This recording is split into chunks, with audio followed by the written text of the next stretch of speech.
She's also well respected and trusted within the community, where she's known for proactive and positive, strong relationships, especially amongst vulnerable populations in Portland.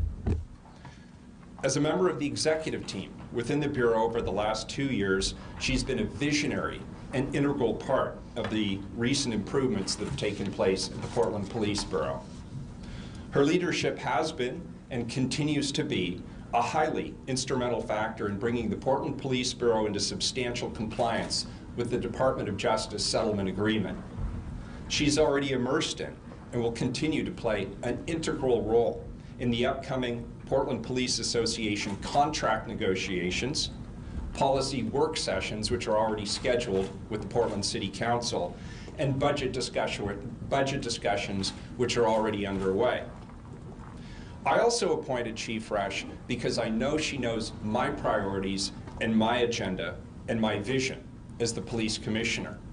She's on board with my commitment to make the Police Bureau strong, effective, and accountable to the public which it serves. She's devoted her entire police career to the Portland community, and I truly look forward to working alongside her as she continues her dedicated public service as Portland's next police chief. With that, I'd like to introduce Chief Jami Resch. Thank you. Thank you. Thank you, Mary. Good morning and Happy New Year. First, let me start with a thank you. I know that many members of the media asked to meet with me week before last, just after my appointment to chief. And as you can imagine, it was a very busy week and a holiday, and we couldn't make that happen. So I thank you for your patience then and your continued patience. Many people have already asked what it was like when Mayor Wheeler asked me to become chief. And while I can say when I got sworn in 20 years ago, I did not anticipate this. As I have moved throughout my career, and especially in my recent appointment as deputy chief, it's always something that you prepare for and that I was very honored to be asked to do, and I'm very honored to serve the citizens of Portland. I'm also honored to work with the men and women that make up the Portland Police Bureau. I can say that I'm deeply humbled to accept this opportunity, and I will do everything I can to promote positively the Portland Police Bureau. I've been overwhelmed by the appreciation and support of kindness I receive not only from within the Bureau, but from the community themselves. And I want to take a moment to especially thank the people who anonymously sent me letters and cards. While I can't respond to you because you sent them anonymously, I want you to make sure that you know I read them, I appreciated them, and I will do everything I can to try to make you proud of the Portland Police Bureau. As a member of the executive team for the last 2 years, I have played a role in setting the vision and goals for this organization, and therefore I pledge to continue to support all of the great work that is already being done. I plan to continue the commitment to ever improving PPB and our relationships within the community. Now is the time to continue the momentum. It is not the time to remain status quo or veer in a different direction. I'm excited to lead an organization that has such dedicated individuals doing this work, both our sworn and our professional staff, whose willingness to be innovative, collaborative, and embrace the complexity of modern policing is something that I'm also proud of. Police work is never finished, and I'm not saying that all of the calls are taken and the reports are written. I mean it's ever evolving. The tools and tactics that we use are continually changing and improving. The laws and policies are changing, as well as community expectations, and PPB will continue to adapt to all of these things and continue to be a leader in policing. Now I'm going to try and answer a few questions that I just assumed that you were already going to ask. So first, we had 7 shootings over New Year's Eve, and that is unacceptable. Our gun violence reduction team has responded to each of these, and they are investigating these. These are not crimes that are solved in a minute. While there may not have been any arrests yet, these cases take intense, thoughtful, coordinated approaches, and I have every confidence in every single one of our investigators investigating these cases. Our team is also working towards preventing any retaliatory violence that we may see as a response to these shootings. I have spent time in my career working in gun violence, and I know that there are witnesses and victims who do not come forward, and for very legitimate reasons. But I would be remiss if I did not ask for the public's help if you have information related to any of these incidents to come forward and help us apprehend these individuals. Our team will continue to investigate these, as I mentioned, and we will use all of the latest techniques available to us, including our new ability to analyze ballistics. We also ended 2019 with 52 deaths related to traffic crashes. We are working as a police bureau on ways to enhance our enforcement and improve traffic awareness. But we are also working with our other bureau partners on different aspects like improved lighting, sidewalks, crosswalks, and street design.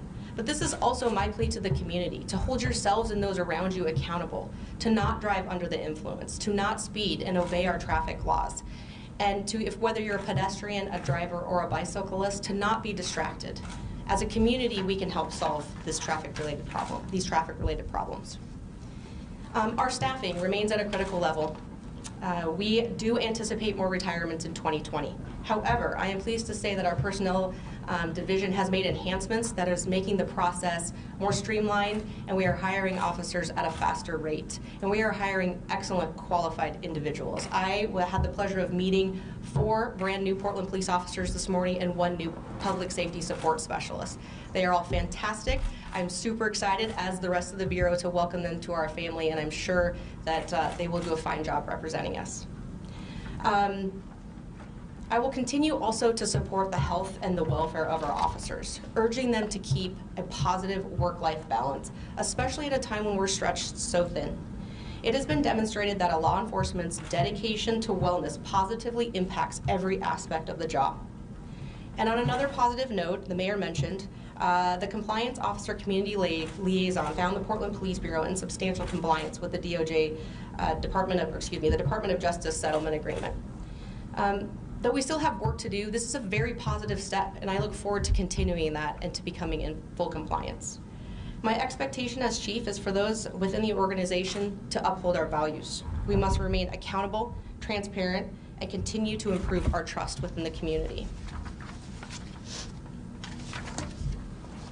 I believe we will achieve success with our partners, and I will be a collaborative chief. I will continually ask people to come to the table to work better and more efficiently together. 2020 is an election year, and we will anticipate demonstrations, and that collaboration is exactly what I'm talking about, and it's going to be greatly needed.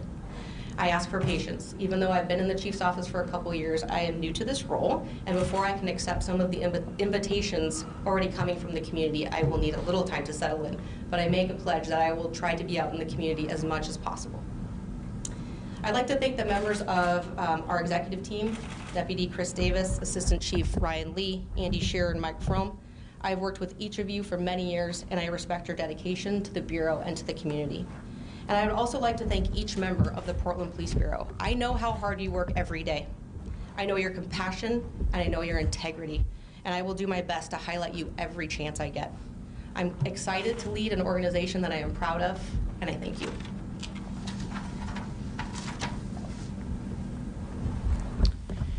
Thank you, Chief. We have time for a few questions, so we can go ahead and begin. And again, if you would introduce yourself and say which outlet you represent. Faye Watson with K2 News. This is a question for you, Chief.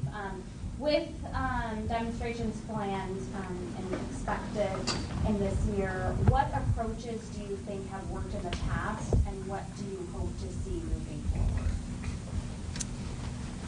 Well, I think as you noticed in one of our last protests, we drew on almost every resource that we had available to us, and that included reaching out to other agencies, our bureau partners, and really coming together as a city to determine the best approach to that. And that was our most effective that we had been. We had every resource available to us, and I think you will see that more and more, where we're reaching out. We're not trying to do it on our own. We're trying to gather as much information as we can ahead of time and really establish whose responsibility is what as we move through it. So I think you will see that more and more. You'll see a more collaborative approach, including other city bureaus, other agencies. Yeah. Oh, sorry. Behind you. Sorry, Yeah. Lisa was first. And then Chief Lisa Bailey with Coin County. Yes. Question for you. When you look back at the past year and what you've learned from the chief, is there anything that you find that you take away that is significant, and also on the other side, anything you take away that you would like to do that wasn't being done? As far as significant, there were a lot of things that Chief Outlaw did exceptionally well. And I tried to learn from her as much as I could while she was here. She was very articulate in her public speaking. She bonded well immediately with people. They got an instant sense from her that she was compassionate about her job and her relationships that she had with community, and I would like to continue that. I think that people wanted more relationships with her, and I hope to be able to provide that and to continue that. And then what about on the flip side, something that wasn't there that you think you will bring to the table? I think having been here for as long as I have been, it'll be 21 years in February that I've been here, I might be able to move some of these relationships farther quicker, just because I already have the relationship. So I would like to see that. I would like to see some things change a little faster as far as like our ability to build trust within the community with different groups and things like that. I think I might have the ability to do that.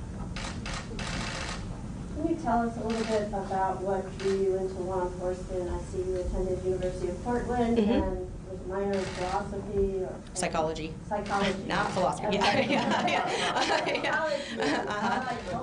Is that right? But yes. what drew you to law enforcement? Did you grow up in Portland? Tell us Right. a little bit about yourself. I grew up in the Beaverton area. I graduated from Beaverton High School. I'm not originally from Oregon. I'm originally from Montana, but I have spent the majority of my life here.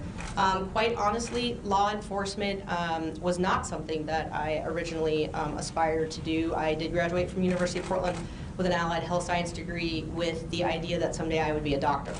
However, that did not work, and back in 1999, the Portland Police Bureau did a big push to hire officers once again, and I was part of Operation 80. I don't know if you remember that. But I was part of that large group that was hired then. And in all honesty, it was something that I did almost to see if I could at the time when I applied. I had never been on a ride-along. I had never shot a gun. I'd never done anything related to police work. But when I applied and they hired me and I started going through training, I loved it. And I've been here, like I said, almost 21 years. And what's been the highlight of your career so far? I mean, but what assignment did you enjoy the most? What assignment did I enjoy the most? Sure. I actually think probably being the night shift lieutenant at East Precinct was the assignment that I enjoyed the most. It was a lot of fun. It was a great group of officers. We, I think, had the opportunity to make some impacts in East Precinct. You know, when you think about night shift, there's not a lot of people out and about, so that the people that you do interact, you have the ability to have an impact on. The best part about this job, 100% hands down, is the people. The people who work for the Police Bureau, the people I've got to meet, the friendships that I've made. You know, when everybody retires from the Police Bureau, it's that's what they miss the most, and I know that that's what I'll miss the most when I do leave, which is not going to be anytime soon. Like I said, I have 5 years left here, and I would love to spend every last one of them standing right here in this position. Yes. Yeah, Alex Lewis with the Portland Mercury. Yeah. You mentioned your interest in kind of building and strengthening relationships with the community that are already there. Yeah. I'm curious, what community groups would you say know you best at this point, or have you worked with the most extensively? Who could speak to maybe how you are as a leader? Right. So I've been a part of the Slavic Advisory Council, and I've also been a part of the Muslim Advisory Council. I've also worked with Catholic Charities on our refugee resettlement program and how the Bureau works with those individuals. So if you would like to talk to any of those groups, I would be happy to put you in contact with them. There's a couple of them in the room. We had a question over here. Yes. I'm Brittany Folkers, KGW. This is actually a question for Mayor Wheeler. Talking about the hiring process a little bit, and we've received some criticism about transparency. Can you tell us a little bit about why there wasn't an open process in hiring a new chief?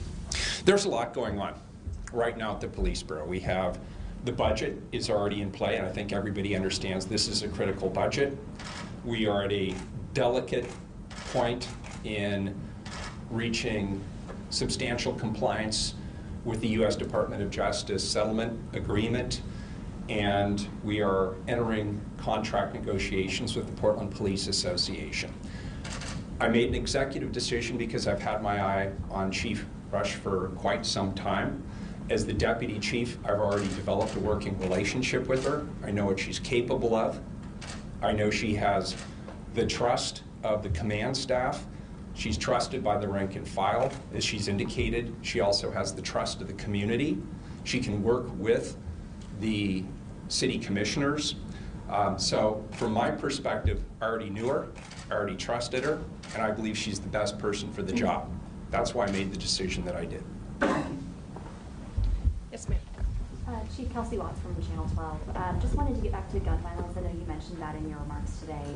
Do you think that the creation of the gun violence reduction team is working? Is that an approach that you want to continue with under your leadership? Yes, absolutely. So the approach to gun violence it's kind of a three-pronged approach. And for those people who have been in the Bureau or have heard our gun violence reduction team members speak at other community events, you may have heard this before. But it really is a three-pronged approach, and we have to start with our communication, our education, and our outreach. That's where it all starts, right? And then our gun violence reduction team does this. They go to as many community events as they can and try to provide resources and education to those who may be affected by gun violence. And then also the second prong would be basically like the investigative approach. However, this is only after an event has occurred, right? We only investigate after an event has occurred, and that really limits us. We already have victims. We may already have a suspect. We already have witnesses. We already have families that are affected at this point. The trauma has already occurred. And realistically, that's a very limiting factor for anybody who may be considered a suspect at that point, because once we take that person into custody, that moves on through the course of the justice system. The third prong, and probably the most important that I think, is the proactive police work prong of the gun violence reduction team. And that's where they go out and they try to intercept those individuals before the violence occurs, right? We try to find out those who may be affected. We want to try to identify those who are most at risk for becoming either a suspect or a victim, because if we can get there ahead of time, we can prevent things. There's more resources available to people who have not committed a crime than there are to people who have. So what we need are all the tools available to us, right? We need the ability to identify those who are most at risk, not only of becoming a suspect, but more importantly, those who are that we feel are at risk of becoming victims, to offer them services to try to find a way out of this. And then as far as like, if there is somebody who we feel could possibly be a suspect, there's more options available to them. It's not like just you're just going to go to jail, right? If we get somebody, like let's say for an unlawful possession charge, we may be able to work on different measures, different aspects for their family. There's less trauma that occurs prior to an event occurring. So it's really important, and I know I'm kind of rambling on a little bit about this, and I would be happy to talk more about it, but the proactive police work and using all of the tools that we have available to us, I think, is the most important. And we are investigating all of the shootings now, and not that we weren't before, but our gun violence reduction team is specifically dedicated to those. Pops from Channel 2. So with gun reduction, I don't know if it's a sport, there's always the talk of a gun buyback program. Get your guns off the street. Mm-hmm. And I think we have done those in the past. I would have to ask if we've considered doing those again in the future and how effective we think they would be. But yeah, it's something we could look into. There's no current plans now. Pardon me? There's no current plans. Not that I'm aware of, no. I think we had, was there anybody else who hasn't asked a question? Okay. Maxine had. I have one for the chief and one for the mayor. Chief, where do you stand on body cameras? Like, is there still a move to, I know Chief Outlaw has wanted to get a pilot project Correct. underway, and that's been sitting for some time. Yeah. I am very supportive of body-worn cameras. And I know that we are still working towards developing a policy so that if we are given the opportunity to do that pilot, that we're ready to do it when the opportunity presents itself. I think that it's something that's fully supported by the officers, and I think it's beneficial for the community as well. I would like to see them. And Mayor, was there any time during the course of this past year where Chief Outlaw had tried to extend her contract with the city? I'm not aware of any specific time that she's tried to extend her contract with the city. I am aware of the conversations we had after she notified me that she was going to leave. The timing and the sequence that we've settled on was mutually agreeable. We thought it was in the best interest of Chief Outlaw and in the best interest of the Police Bureau. Thank you. I just want to say that's all the time we have today. I really appreciate all of you coming and your attention. And, you know, there will be other opportunities down the road, but we welcome Chief Resch, and as she settles in to her new role, we'll have other opportunities for media in the future. Thank you. Thank you. Thank you. Thanks, Tina. Thank you, Tina. Appreciate it. Thank you.